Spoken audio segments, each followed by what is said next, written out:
My story begins in 2012 when I was living in a van literally down by the river with my ex-girlfriend. Yeah, dude, that was kind of the next step for me is, I got into that mind state where I was like, oh no, look, the world's not what I thought it was. And I'm a helpless victim. Woe is me. There's almost a script that goes along with this, right? Like that's why it's called When Push Comes to Shove, because push comes to shove and then there's a bigger push, right? And this is the action and reaction that we see always in nature. And one of the things that he talks about in that book is an idea called energetic pendulums, that when people get together, they form energies. And that's what's actually, kind of happening behind the scenes.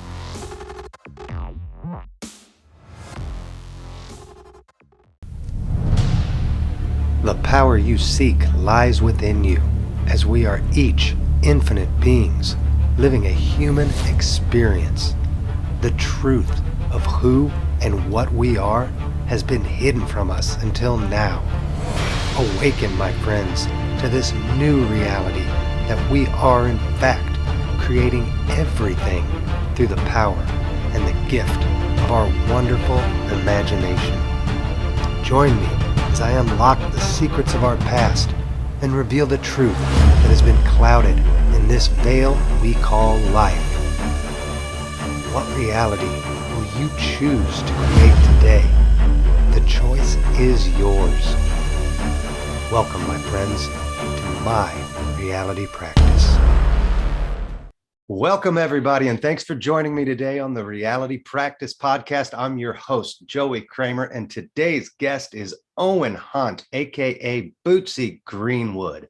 Owen Hunt is a producer, a comedian, an author, and an improviser, and a student of the mysteries of the universe. His voice inspires people worldwide to discover the nature of reality through humor, love, and encouragement. Owen is the creator and head facilitator of the Get Coached program, an intensive course designed to help you find and implement your life's purpose.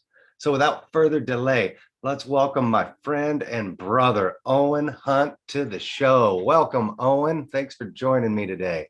Thanks for having me, Joey. I really appreciate it, man. It's been a while since we chatted, and I really enjoyed our first interview when you came on my show. So I really appreciate you returning the favor. I'm happy to be here, man. Absolutely. I remember we had an awesome conversation. For anybody, where can they find your podcast? So if they want to go back and check it out. Okay, so I'm actually rebranding my show. I'm relaunching it first of the year 2022. The first live stream will be 1/11/22. But it's going to be called Blue Collar Mystics is the title of the show. And so all my whole RSS feed and all that is about to change. I got a trailer that I'm about to post and all that good stuff. So just kind of changing it. I want it to be more engaging, and I wanted people to collaborate on it. So I'm asking people to send in their stories, how they woke up, quote unquote, right? Like right. Interesting stories. I want to hear them. I want to share them. I'll either read them, or if people want to send like a short voice note, my only qualification is to keep it as brief as humanly possible, obviously, because it's a lot of time to review and post and do all that kind of stuff. But I really want to hear people's experiences. When they started asking the real questions and questioning the nature of their existence and stuff. So aside from that, I'll do panel shows. I'll definitely reach back out and have you come, but I want to go and do deep dives into a lot of the ideas that get thrown around in the new age, right? Like human design, breathing, right. Sovereignty. The first episode is going to feature a roundtable of guests. I've got Brian Scott, the Muslim mystic, Mario West of Love, Truth, and Beauty. Some of my friends, my friend Dylan, who has an exceptional model of reality, and we're gonna just do the roadmap to reality is the name of that podcast episode, just to kind of begin to give people an idea of what reality is, right? And sort of beginning to define this idea and these processes and trying to bring them down to earth in a really practical way. Dude, that I am like totally geeked out just hearing that whole concept. That's why I started this podcast. Was really, it's not about me. I want to reach out. I want to find as many people out there that are going through this same spiritual awakening, same thing you've gone through, same thing I've gone through. I found, nobody, very few are just born this way. There's a defining moment in our lives. There's something that happens that causes us to wake up more or less from the matrix. It's like, what the hell is really going on? And we start questioning, we start diving into everything we thought we knew. We realize, holy shit, we don't know anything. And it's literally like George Costanza, like, if everything I think is right, then the opposite, or if everything I think is wrong, then the opposite must be right. So with that being said, why don't you, I'd love to have you share kind of your story of awakening. What, like I said, nobody just comes this way. What was it that really brought you into this new 5D reality that we're all transferring, that we're all transitioning into? Where did your story begin, and where is it taking you at the moment? Well, that's a good question. My story begins in 2012 when I was living in a van, literally down by the river with my ex-girlfriend. We were in a relationship. I was a raft guide, and for the past few years before that, I had just been seeking fun, pleasure, trying to figure out where I belonged and what I was meant to do, but through all the fun ways that I could: ski instructor, raft guide, adventure instructor, outdoor educator, mostly outdoorsy stuff, because I do love being outside. So we went through a breakup, and I took it pretty bad. And I was also reading, I began questioning reality around that time, listening to a lot of, sad to say, Alex Jones at the time, but which is very, at that point for me, very fear-inducing. But I started reading like 1984 and Brave New World, and I found Richard Grove's work of Tragedy and Hope at the time. And that really made me realize, oh my God, I'm an idiot. Like, that's what I realized at that time. I was like, wow, I don't know very much. I'm pretty ignorant of the world and reality around me. In an intellectual way, I got this. Like, it wasn't even the spiritual thing where I started having weird experiences yet. Right. This was completely intellectual, a complete paradigm change. And really, the way that I started to go down that road was very much like objectivist. If I can't measure it, if I can't logically interpret it and put it in this box in reality, then it doesn't fit and it doesn't work. But that wasn't enough. And that was always in the background, so I'm sort of defining my world, going into another paradigm and opening up my eyes to a whole other world that I did not realize exists. Like, kind of like you said, almost everything we thought we knew, it's kind of the upside down in a lot of ways from what we are taught. Right. So I went through that in a very logical, my mental change, and started looking into conspiracies and stuff like that, which just led to. You can't talk about that. Don't you know? You'll get a shutdown. Don't even say the C word. I know, right? The C word used to be something else, but not anymore. That's right. I think they embrace the C word now, and it's that C word that quiet. That's what's so funny. I'm actually working on a bit, because my name, Owen Hunt, in the yearbook in high school, my junior year, they misspelled my last name.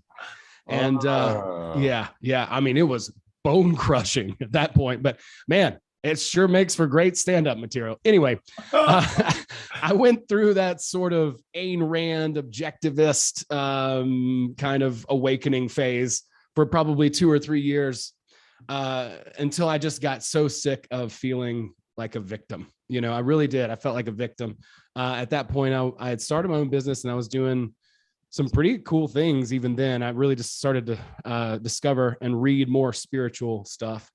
Robert Anton Wilson and Ralph Waldo Emerson were two that were very impactful on me at that time. I love Emerson. Oh my God, the self-reliance essay. That guy was so far ahead of his time. I mean, there's no other way to explain it other than he literally was being channeled by God, by higher spirit, because the things he talks about to this day are still so valid. So like, I got to go back and re-listen to some of it. Like, what did he just say? It's insane. They've been there. I mean, people like that have been there all along. Yeah. We just haven't had, thanks to the age of the internet, we now are learning the truth that's been not purposefully, maybe not, but it just hadn't been available. And the more we discover these writers, these channelings, these works that literally are the secrets to unlocking all of this for us. You said I'm aligned a lot with you. And the way my awakening began is I've always been a very science-based, like, if it can be proven through science, I can hop on board with it. And I think a lot of people in this beginning phases, you do feel helpless. You're like, everything you thought you knew is getting turned upside down. I'm alone. Where do I go? And I found a lot of comfort when I discovered quantum physics, and the whole realm of quantum was just, because at that moment, it took every idea that I was having and every thought that didn't seem science-based, and all of a sudden it became so science-based and so possible that it's like, okay, this is the way it works. Who's telling the truth? Who's not? This is provable. This sounds like witchcraft and fairy tales, as opposed to what the reality of it all is. I know you're pretty big into the quantum realm and everything. So what are your thoughts there, if you want to share kind of your journey into the quantum? Yeah, dude, that was kind of the next step for me is, I got into that mind state where I was like, oh no, look, the world's not what I thought it was. And I'm a helpless victim. Woe is me. But ultimately, and this was a while back ago. So I hope that it's easier for people to find resources. If you're in that place, reach out, holler at your boy. You know what I mean? My heart really goes out to people who are in that place, because I know what it's like to feel that way. And of course, I'd be ignorant to say that there's not, a contrast to the element of life and growth that we experience. There are two conflicting sides of this. But at that time, for me, I basically just wanted to say, well, fuck it. If I can't beat them, I'll join them. Right. And I got so frustrated.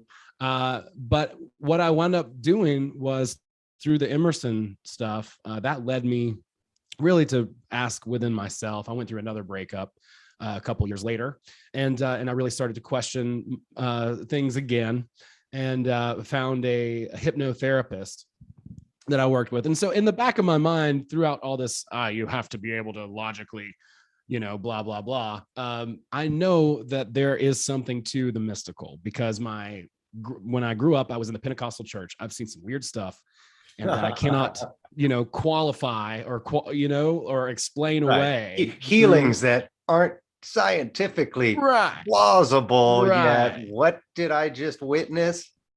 Exactly.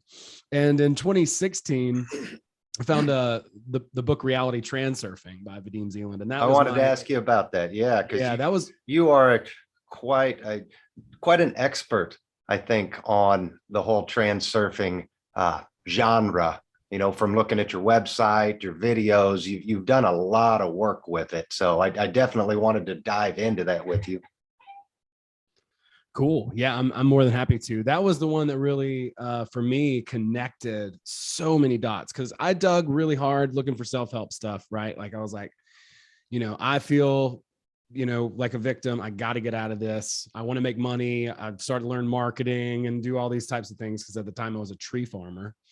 Which was not what I had in mind when I signed up for it. I was like, oh, tree farmer sounds nice. We'll drink tea and we'll look at the pretty leaves, and right. I just connect with nature and just live my Zen. Yeah. Yeah. If Zen for you is like a gigantic cat, bobcat backing up and loading trees onto a semi-truck trailer, driving that thing around and spraying Roundup on stuff, then you're going to love tree farming. That sounds entertaining. So I got into that. Didn't really love it. And then I started to learn, about marketing, stuff like that. So I started doing a podcast. The first one was Solutions, Not Revolutions, was the first podcast that I did. And way back then, during that time, just trying to bring some of these ideas in. But in 2016, I found transurfing, and that really changed the way that I approached my life. And a couple years after that, I wound up working on several TV shows as a comedy producer. And then we had a Netflix #1 in 2020 with Bad Trip with Eric Andre. And Nice. so Congratulations. just ran, I was a bartender before that. I did the tree farming thing, and I was like, I hate this. I'm going to go work in a restaurant. I was a bartender. That literally is like the definition of transurfing, jumping realities. You were a bartender, a tree farmer, and now you're working on a top show, a hit show on Netflix. Just boom, like that. You went in, you reprogrammed everything, and you jump back out into a whole new reality, it sounds like. Yeah, I was simultaneously working on producing the transurfing book. I made a recording of it, really, for my own purposes, and then started sharing it on YouTube in 2016 or 17. It must have been, because that book, it just blew the roof off, man. It just connected so many things. I would call it like a spiritual individualism. And so for me, that made sense. I heard a lot of this, kind of collectivist spiritualism, I would call it. And, at a certain level, I like it. It's great. But then it becomes this movement, this group. And one of the things that he talks about in that book is an idea called energetic pendulums, that when people get together, they form energies. And that's what's actually, kind of happening behind the scenes of these movements that we see. And right. And I think Brian Scott talks a lot about pendulums on his shows. And, there's no right pendulum, there's no right side to it. It swings right, it swings left, and you get caught in that different back and forth. I think for me, it's finding that middle, that, solid grounding there. Don't get too swayed this far, don't get too swayed that far. But if you allow that pendulum to swing, you're on for the ride, until you decide you want to get off of it and come back to that center. Wouldn't you agree? Yeah. Every bandwagon we hook up to, right? Like, is this energetic, emotional, a football team, the Georgia Bulldogs, when they lost to Alabama. Do you know how bummed out I was? Yeah, I can imagine. I know you're a huge college football fan. So yeah.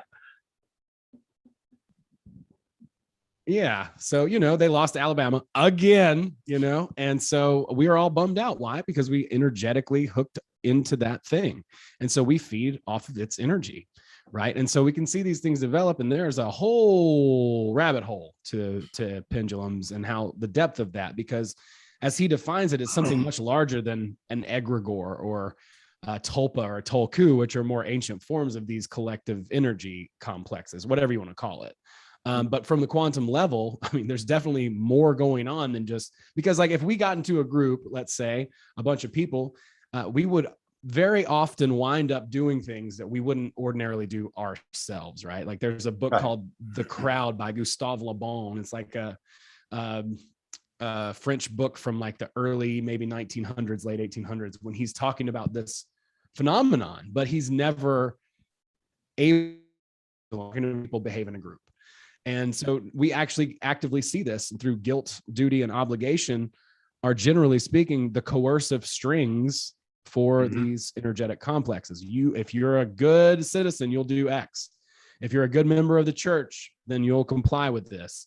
Right. Or a good citizen of the United States, then, otherwise you're bad, you don't belong, you have an obligation, you have a duty. There's guilt, and that can manifest in so many different ways. Like, oh yeah, I fight these things all the time. I mean, maybe fight's the wrong word, but I encounter them and try and figure out how to deal with it. For the most part, there's almost a script that goes along with this, right? Like that's why it's called When Push Comes to Shove, because push comes to shove, and then there's a bigger push, right? And this is the action and reaction that we see always in nature. Always conflict is looking to create more conflict. right? Like it's trying to blow itself up. When we get people who get involved with drama, we see this phenomenon. It just gets bigger and bigger and bigger. It gets right? itself. It just feeds. Right. Yeah. And then we have to continue to leap higher and higher and higher to compete with whatever that energy is. Right. Yes. Right. So it's a really fascinating phenomenon. And most of that book is kind of built on with that underlying underneath. And so for me, it blew the doors off. It was something that, and especially for me, because I especially previously was really easily susceptible to just getting sucked into a group mind, losing my sense of boundaries. And I saw that a lot in the New Age movement, right? Like this collectivist sort of spirituality, right. Where it's like, we do this and this is, we do this thing. And it's like, well, this is no different than church. You're just doing a crystal ceremony instead of, a hands-on healing or whatever. Right. It's no different. We're still weird things. And I think, I don't think it has to be that way. And I don't, and I really still kind of concur with that. Even when I talk to people who are into hermetics and other things, not to devalue those practices because they're super useful, beneficial to each their own. But with quantum physics, with an idea like reality transurfing or Dispenza's stuff, we can kind of really isolate and identify what is happening here from a realistic standpoint. I think one of my favorite quotes in the book is like, variability is the most consistent element in nature, or something like that.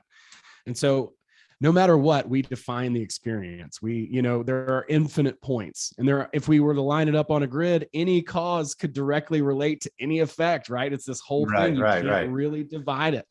So when we look at it from that way, understanding that we ourselves as the characters in the video game and the play and the movie, right? And I'm just using those as allegories. I don't literally believe that we live in a video game or anything. But we learn as those characters how to move through the game and how to get better, how to like level up, how to continue the emotional sort of game that's happening around us, the spiritual game.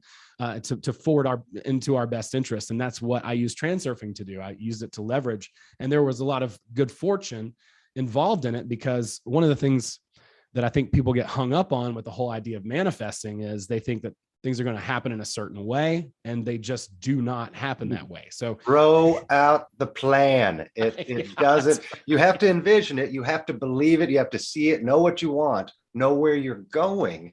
But you can't I've found you cannot put a time frame on it. When you try and do that, you're literally butting up against, the energy of the universe. It just says, okay, you want this? No, I'm not going to give it to you. When you throw out the concern, then it's like, hey, why don't you want me? What?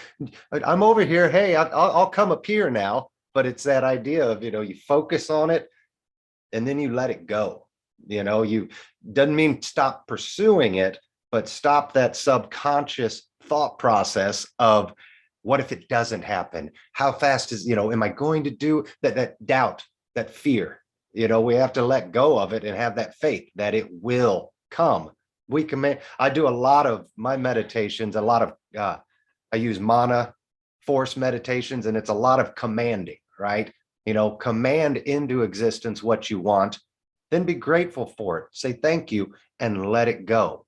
It'll come when the time is meant for it to come. And if you're aligned in that frequency, it's going to come a lot faster. It's just a matter of finding the frequency to basically surf on, if that's a transurfing kind of way of, talking about it. And you talked, mentioned too. Oh, go ahead.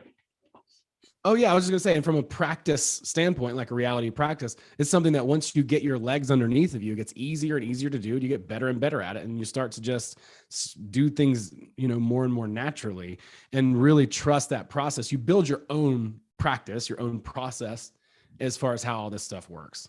Right, I agree completely. And what works for one person doesn't work for another. People say, "Oh, I don't know how to meditate. I've tried it. I can't do it." Well, what are you doing? Do you pray? That's a form of meditation. Do you daydream? That's a form of meditation. Start simple. Find what works for you in order to get to that quiet place, because everything we seek, everything we want is really from within us. It's just that perception and that fear of being separate. but there's nothing to really ever fear because we're all there is and we're creating it all. So the more that we jump on that pendulum and ride that pendulum, we're creating this reality or we're creating that reality. But really, we just need to come back to that center, to the whole, and then create from within us outwards, you know? Right. Basically, instead of us serving other pendulums, pendulums should be serving us. That's how it should really be. Bingo. Right? I think that is our own power. that's the literally my understanding of the whole purpose we're here in this third density reality is to understand the polarity between the pendulums, the swinging back and forth, but we are too irresponsible as in our evolutionary growth, we are still far too irresponsible at this stage to be able to just let us create. I think we talked about this on your show when I came on, and it's that idea of, you know, there's so many people out there still living in a fear mindset that their subconscious is creating this fear-based reality.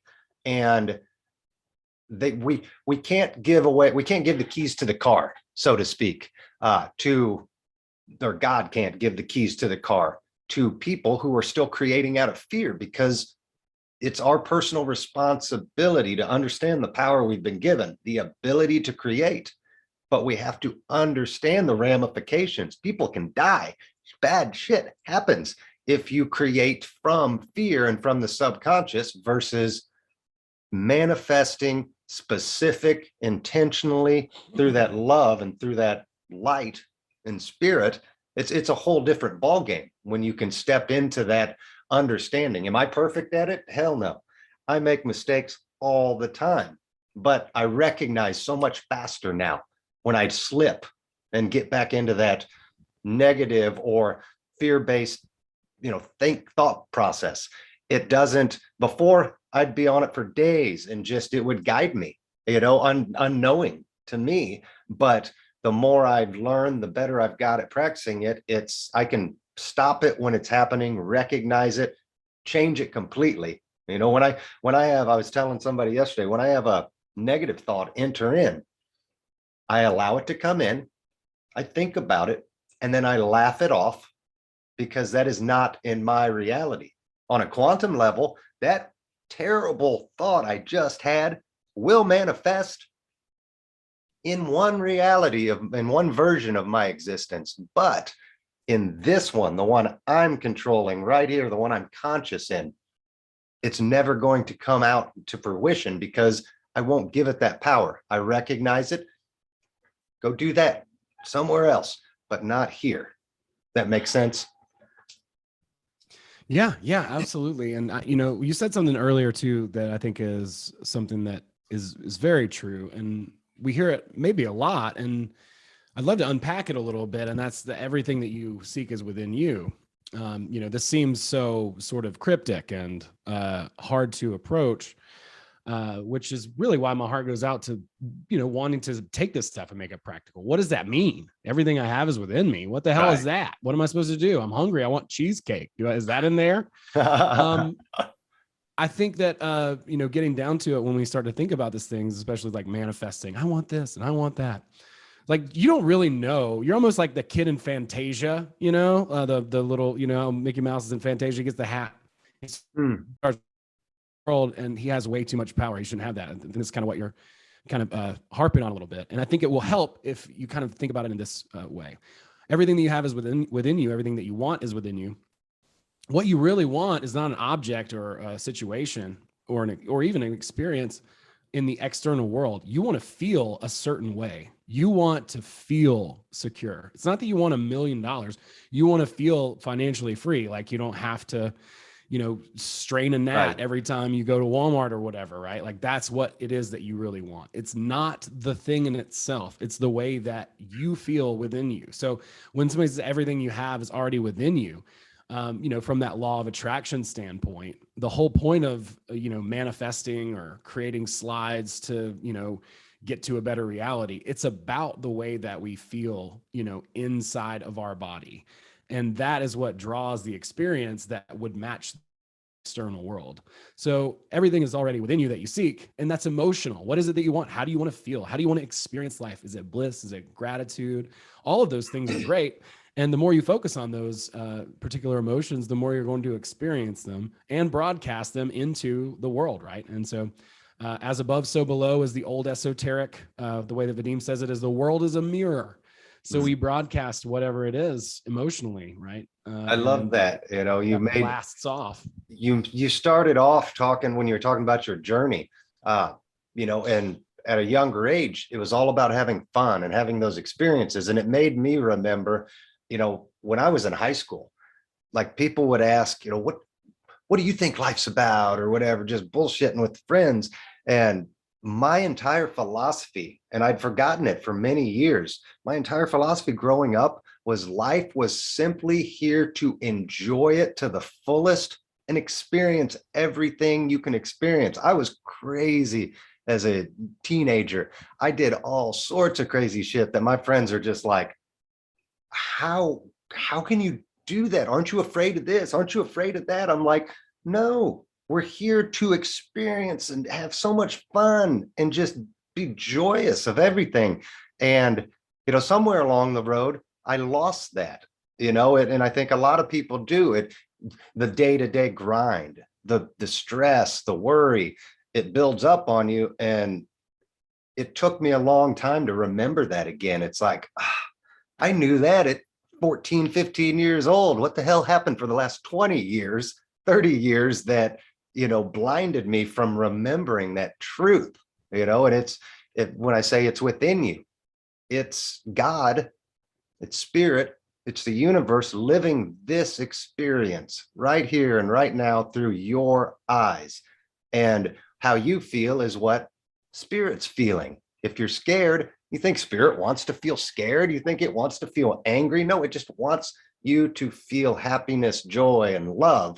So yeah, I think a lot of it's already in you. It's that experience waiting to blossom. You said the law of attraction. I believe in it, but I think Neville Goddard, he preaches more of the law of assumption, you know, than attraction. And that's that idea of it's already within you. Imagine it into existence by already believing it has occurred. If you're not happy, believe you're happy. If you want to have anything in the world, believe you have it. Assume you already have it versus I'm going to will it into existence. I'm going to attract it to me. I think there's a disconnect. There's a misunderstanding. I feel like in the reality creation community, you know, there's a lot of people stuck on that law of attraction side. There's a lot of people stuck on the law of assumption side. There's common ground between all of them. They both work together, but you have to know the abilities and the limitations of each, I would say. Yeah, I think that's really good. And, you know, back to what we were saying earlier, we all need to sort of refine and define our processes. You know, one of the things that I've learned over the past few years is there are just certain things I'm not ready for, you know, and I have to build that belief out. I have to build that process out to sort of reach it, you know, and it's a step-by-step thing. Tony Robbins talks about it, right? Like putting legs on a table, reference experiences. And so over time, you know, these things, they become second nature to us. Like we just begin to do it. And it really has, I think, a lot to do with how we react to the circumstances that present themselves to us as we're continuing to go down this. There's nothing wrong with having a goal and accomplishing it. That's a great thing. There's nothing wrong with saying, this is what I want. You know, I want to have this physical experience. The truth is that you want that emotional experience, but sometimes the only way to really have that emotional experience is to have the physical one that accompanies it. You know what I'm saying? Right. But as we kind of go down that path, we're moving toward our goal. You know, there are going to be things that happen that we think are setbacks, but they can be, but they don't have to be, right? These are opportunities. They're however, I guess we define it, right? Like one of the things that Robert Anton Wilson, why I love him so much is, you know, he talks a lot about just telling the story. Who is he who makes the grass green, right? Grass isn't green. Light reflects off of it, and our eyes interpret it as green, right? Like it's not green. Like there's Right. no, if I tested it for green, there would be no green in the grass. So we get to tell the story, and by embracing our story, by embracing the character that we are portraying, I love we that. are, really actually emphasizing that experience for that character, even if it's a down time, even if you're like, fuck, I'm depressed, I don't feel good, I'm going through a breakup, this is difficult, but it's very human. And, to your point about spirit wanting you to feel, joyous, and maybe it does want that experience of contrast too. Otherwise, I don't know that this whole experiment would be going on the way that it is, right? Very you true. You can't know coming in unless you go out, and the prodigal son and all of that kind of stuff, right? That kind of makes me think of that. Right. And so there is an element of beauty and humanity, I think, in a lot of the things that we presume to be shortcomings or failures in this like law of attraction or manifestation, in this, movement, this, or I didn't get that, but it's like, dude, like enjoy the process, because one of the things that Stephen Pressfield says in his book, The War of Art, is to enjoy your time in the, not in the spotlight.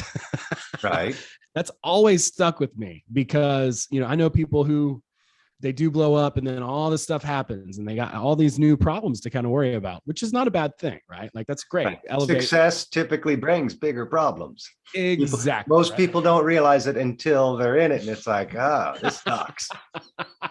That's right. So I think it's really, like you said about the time frame thing, it's really helpful for us to just enjoy where we are. If that's, what, I'm not writing a book yet, I'm just writing morning pages and just working on my writing practice, and I'm not freaking out about having to do this thing, or, go and do any number of obligations, or again, back to obligations and duties, right? I love what you said on that. Finding our life, sometimes we don't get the things that we want because. Oh, yeah, go ahead. I love what you said on that. Like one of my first mentors always preached to me, the first 100 times you're going to do something, you're going to suck at it. And it's about the experience and the journey to reaching the goal. It's not about it's not about achieving the goal. It's about becoming the person you will become who reaches that goal. You want to make $1 million. It's not about becoming a millionaire. It's about becoming the person who does the daily tasks over and over consistently to become the person that now has $1 million. And I think that's a big, that's where coaching and reality creation kind of play hand in hand in it. It's people, just like I said, again, they think they can meditate and just poof, make things happen. No, you've got to have action. You've got to become the thing in which you desire to be. That's the whole point of the journey. Because what happens when you reach that $1 million? You're like, yay, I got it. I won. I reached my goal. Now what? But if you're the person who becomes the millionaire, the next step is just as much fun as the next step and the next step. It's never a longing for more. It's a desire to be better each and every day. So I love what you said, though. Yeah, man. Let's see. Now what's a great question? Now what is an excellent question? Go ahead and ask that about the next thing and the next thing and next thing and next thing. And then you might have a little bit of excitement about where you're at right now within the whole thing. Cause we can look behind us too in our character's journey and see, oh, bartender, that was 5 years ago, bartender. And that was it. Like I was nothing else, and I worked really hard to learn the things and skills that I needed to learn. And I got, I took advantage of the opportunities when I was, when I had the opportunity to go for those. But I mean, big difference, between the night and day. Absolutely. I don't feel, personally, different. I feel more deserving of different things. I also feel a lot of gratitude and appreciation and just an outpouring of great things. And then I still have things that I personally am struggling with, but the more that I embrace that, the higher the quality of my experience goes up. For instance, I was at a comedy show the other night, right? Like, and the list comes out and they're like, all right, here's everybody's your place. And I'm like, fuck, I hope I'm in the top 10. 22nd comic on the night. And I'm like, boy, okay, well, I have two options here. I can get really mad and have a shitty set, you know, and go out there and not perform well, or, you know, and just go into the negative, toxic, you know, dive bomb. Right. You can, wherever your mind wants to take you. Yes. Which, yeah, five years ago plus, that's exactly what would have happened to me. You know what I mean? Something bad would happen, and I would just go immediately into the downward shift, an induced negative shift of thoughts, and everything would be a problem. Like it could be like, I forgot my keys, but, you know, like that just would be like, oh, I forgot my keys. And what's the point of my bank account? I don't have enough money. My car's, you know, literally da da da da da da da da. And I remember doing that for years. I remember doing that. But, you know, once you kind of start this practice, then you start to be just a little bit more aware. And it's not that you can't be like, damn it, 22, you know, because that's how I felt. You know, I had to just put myself together and be like, all right, cool, 22. I'm going to enjoy the quality of this experience as much as there is no getting out of it. And I'm going to ride the wave and try to do my best. Well, it turned out that there was a kind of a big dip in the show, kind of in the middle anyway. And it kind of, the momentum picked back up. And so toward the end, the audience was kind of getting excited again. And a couple of other people were able to come in and see me perform, even though it was a sellout, because of the place that I particularly had in the show. So they were able to come and see my set, and it worked out better than it would have. Right. And so hoping I get the tape for that. I'll share it if I do. Right? Yeah. But if I don't, that's fine too, you know, right? Like it is just what it is. Like that's the quality of the experience. As a comedian, shitty open mics, bad crowds, heckling, but these are all great parts of the story, man. Like What kind of story would it be if it was like, well, I just went to the comedy club and they were like, oh, you're and then now I'm rich. What a fucking lame ass story. Nobody wants to hear that. I went out, told a few jokes, I crushed it, versus, you know, I had this one heckler, pain in the ass, and blah, blah, you know. So yeah, it's all about the experience. I think I want to touch on an important aspect you were talking about, and it's the idea of how things come to you and the way we look at them and recognize them for what they are. And I suffer from this at times. You know, I feel like it's the universe or it's our higher self slowing us down. It's not a failure. It's not a you did something wrong or something's not working right. It's preparing you. You know, you haven't, for me, I'm not moving as fast at something as I'd like to. Nowadays, I literally reflect back on it, and I start to try and understand why things aren't happening. Ultimately, I'm responsible for it. If it's not going the way I want it, it's the way I'm doing it. I need to make a change. But instead of blaming others, blaming anything for not manifesting what I want, not seeing it happen the way I thought it would on my timeline, instead, I look at it and I'm grateful for this time, for this pause, because apparently I wasn't ready for that step yet. You know, I needed to go through 2-3 months of whatever toiling I went through in order to break through on the other side, more prepared and more ready to accomplish it and to get to blow that aspect up, you know. But I think we get so hard on ourselves. Like, oh, it didn't happen, and oh, I'm a failure, I'm this and that. No, there are no coincidences. Everything happens on a specific timeline, whether we choose to accept the timeline or not. You know, it's still a learning lesson. We're still growing. So it's analyzing, really. It's understanding the grace. And if this would have happened 3 months ago, you know, whatever it is, something bad might have happened. I mean, it's like everything paused just to give you that time, and now's your time. Who knows? I mean, does that make sense though? It's an Absolutely. idea of, instead of fighting the timing, being grateful for the timing, because there's a higher plan at play here. Just because we don't see it off the start doesn't mean it's not working exactly according to plan. We just got to get out of our own frickin' heads.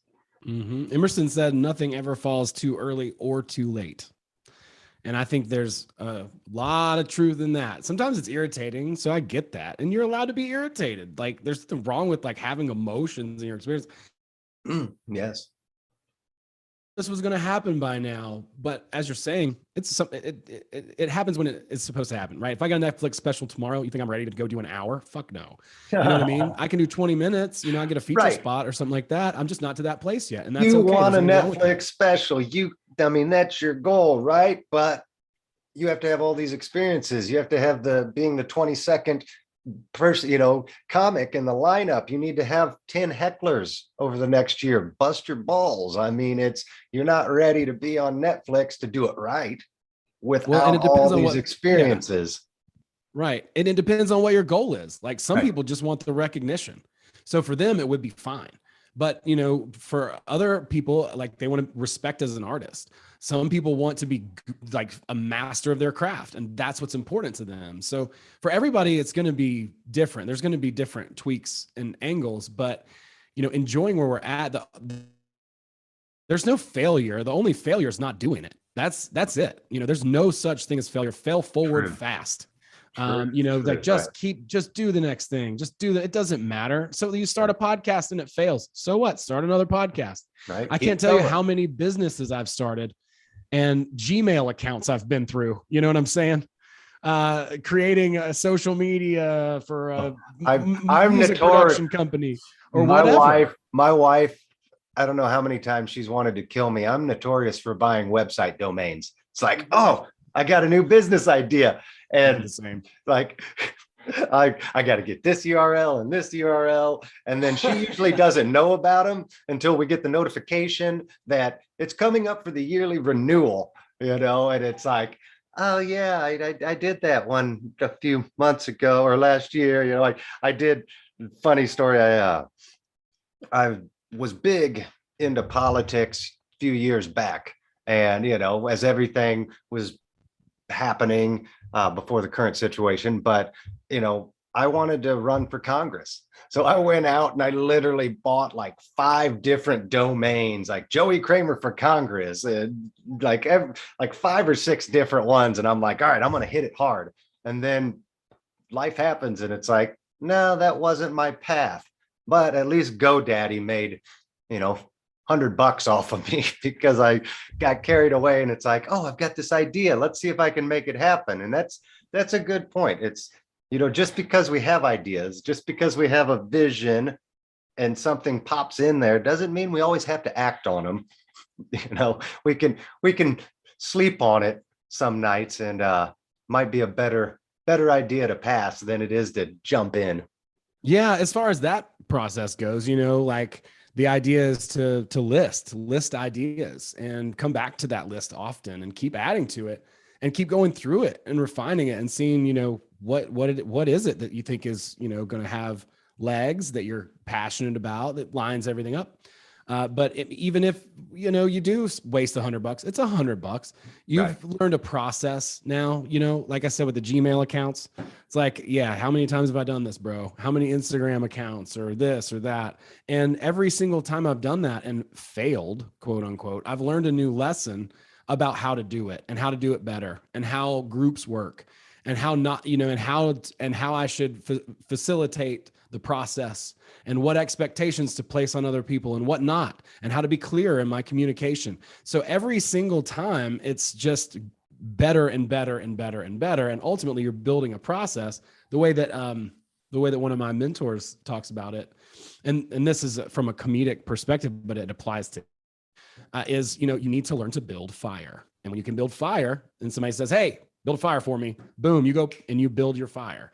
And so whatever that is, however that process, whatever that means to you, whatever skill that is, whatever your stupid human trick is, then you have that in your tool belt and you can make fire, boom, whenever you need to. Now, if you get hired to make a fire and you can't consistently make fire, well, here comes a bunch of stress, importance, anxiety, all of the things that you can't mentally handle. And what happens, now you're in this situation that you had an opportunity to be successful for, and you've quote unquote failed. Well, again, it's not a failure. You've learned a lot from that lesson. Take it to the next thing. But sometimes when, what does they say? Something about luck was when hard work meets opportunity or something like that. Okay, So, yeah. instead, if you are prepared and you get that opportunity, now, boom, it's the perfect, collision of opportunity and ability at that point. I So think that's ideal. There's a Benjamin Disraeli, I think, has a quote, is something about, it's one of my favorite quotes. I can't think it specifically, but it's something about the greatest thing a man can do, something is being prepared for when his moment arrives. And that's what my last mentor really worked with me and my wife on, was he wasn't teaching us how to run a business, like run the business we were in and growing. He was teaching us how to build and grow businesses. It's like, don't be the worker in, the cog in the machine, be the overseer of the entire machine and learn to build machines, and then let other people do what they do. There was a lot of ups and downs and a lot of self-doubt and a lot of mistakes, or perceived mistakes along the way. But now, after you take your hits, after you take your blows, you start to see the light at the end of the tunnel, that other side. And it's like, oh, I got this. You need me to market this, you need me to build that, you need me to start that, boom, boom, boom, boom, boom. And it just becomes habitual. Most of life is habits, either good ones or bad ones. Unfortunately, most people are still living in bad habitual cycles of bad, they're on the pendulum of negative habits versus the pendulum of good habits. Whereas I think we should have a balance between both. Have fun, party, do your thing, experience life, but don't go way up here. Keep it about in the middle, don't work yourself to death, work hard, but keep it about in the middle, finding that happy balance, I guess. Yeah. And building that stupid human trick out, to where it's something that you can leverage and have fun with, because once you have legs underneath you and you're able to do some of these processes, now you can be creative and artistic with it. You don't have to follow the mold anymore. So once you have that sort of tool in your toolbox, now you can, be a little bit, expressive with it, and you really start to have fun. So it becomes a fusion, really. My friend calls it ludic conviviality. It's like play for work. And so it's less about, work and more about like exploring and being in a really creative space. I mean, think about the mentality that you're in all day. If you're like, this happens to me, I'm around and I get like this sense of duty and obligation where I'm like, oh my God, I got to do this and I got to hit so-and-so up and I got to blah, blah, blah. And it becomes this like frenetic energy that I wind up being in. And if I can catch it, I can like, oh, I'm gonna stop that. I'm just going to go for a walk. I'm just gonna listen to some music and just break this up, because I'm going to be more productive if I'm in a better mentality than I am from this thing. And who's saying I can't enjoy uploading all these videos? Like, is uploading videos particularly fun? No, it's pretty mindless. Editing can be fun, but not usually. Yeah. And so, from that perspective, enjoying those parts, too, and just trying to highlight and continue to elevate the quality of the experience, whatever it is that you're doing. And then over time, as you build those processes, it just gets more and more fun.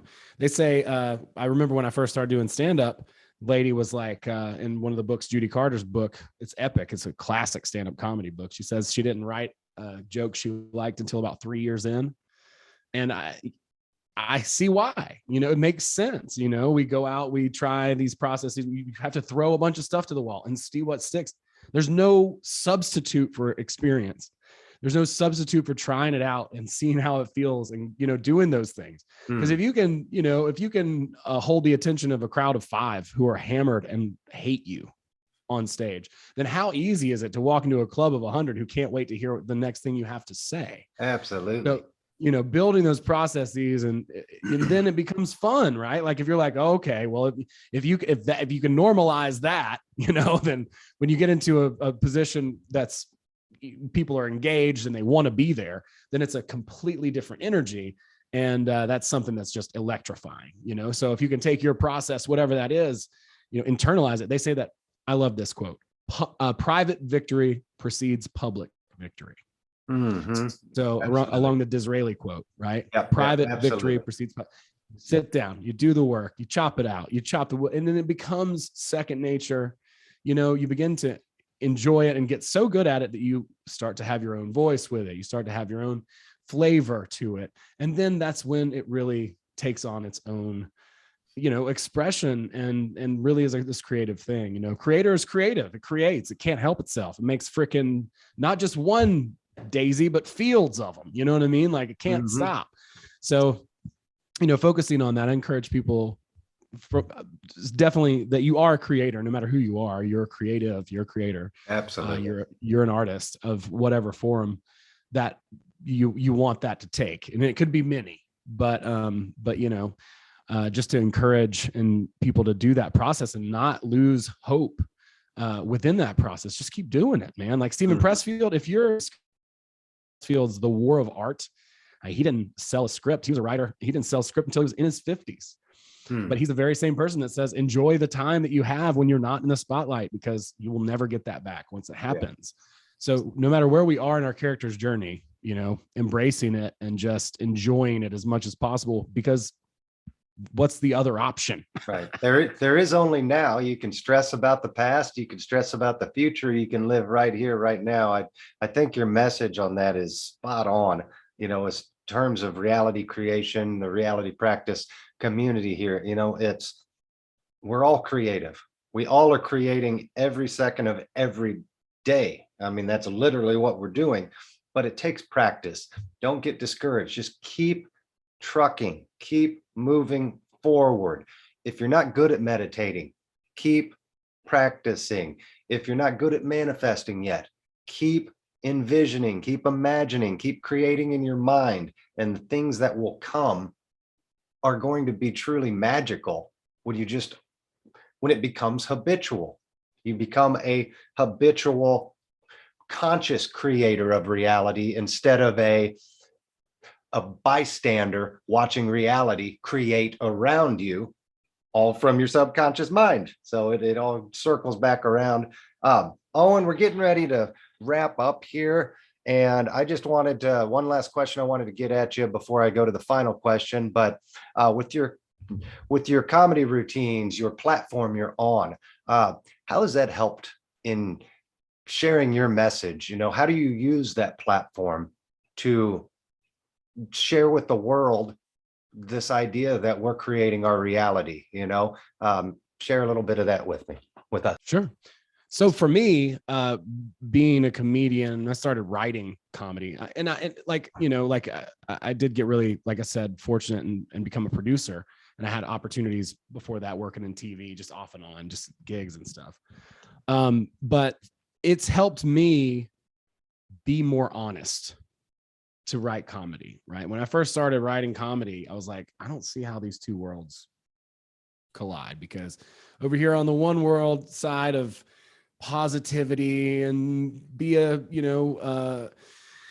toxically positive new age person who ignores everything negative, and there's no such thing as anything bad to happen over here. And then over here you've got comedy, which is based on contrast, things that don't fit, things that shouldn't kind of be, things that don't make sense. That is sort of the more comedic angle.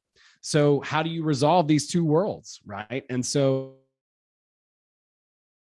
constant challenge for me, but it's something that I feel like I've really started to embrace, now more and more. I advise anybody to sit down at a desk and try to write a joke. You will attain enlightenment in about 45 seconds. Oh, I've tried that years and years ago. I've come up with all kinds of jokes and thought of them in my mind, and then I realized, no, I am not funny. That would suck, but in the moment I'm like, oh, this is going to kill it. This is hilarious. And even to my wife, I'll say something that I thought was going to kill it. And no. So I can't tell you, man, how many times I've done that. there's not an amount of times on a there's no number that represents that amount. And so again, it is just about that, chopping away and just clipping away. And I think just being honest, being really honest, that's what's going to create these processes. Because for me, I felt, and I think there is an element to the assumption, there is an element of suspending disbelief that needs to happen. But at a certain point, we have to define our own processes that work for us and be honest, because just pretending that something is true doesn't make it true. Right. That's not, and I think people see a lot of these terms and ideas oversimplistically, with that. Now, I want to make them simplisticaler, I want to make them more simple, but, there are some nuances to this stuff. Right. And so I want to encourage people to be really honest, with yourself and about what it is that you want, and focus on the things that you like and that you want, and the feelings and emotions that you want to have, and the people around you that you really appreciate and admire, and keep doing work. Just don't stop doing it, because it is worth it. Over time, you build so many processes that just become automatic, and you're like, how the hell did I do all that? You look back and you're like, damn, I did a lot of stuff. That's kind of impressive. And then you like, all right, cool, good job. Keep going, keep doing more. But it becomes, referential, and it becomes something that you can build on and build on and build on and build on. And you get your own knack, and you get your own sense of how things work and how you relate to source or creator, as a creative yourself. And so, just keep doing those processes, keep looking inward and asking those questions. And ultimately the answers will come. That is beautiful. I would ask you for any final last words, but I think you just nailed it right there. So we won't repeat anything on that. I do want to ask you the last final question I ask every guest when they come on the show. And since this show's all about creating your reality, for you, what reality would you create right now if you could snap your fingers and boom, this is the world, the reality you're living in right now? What would you create?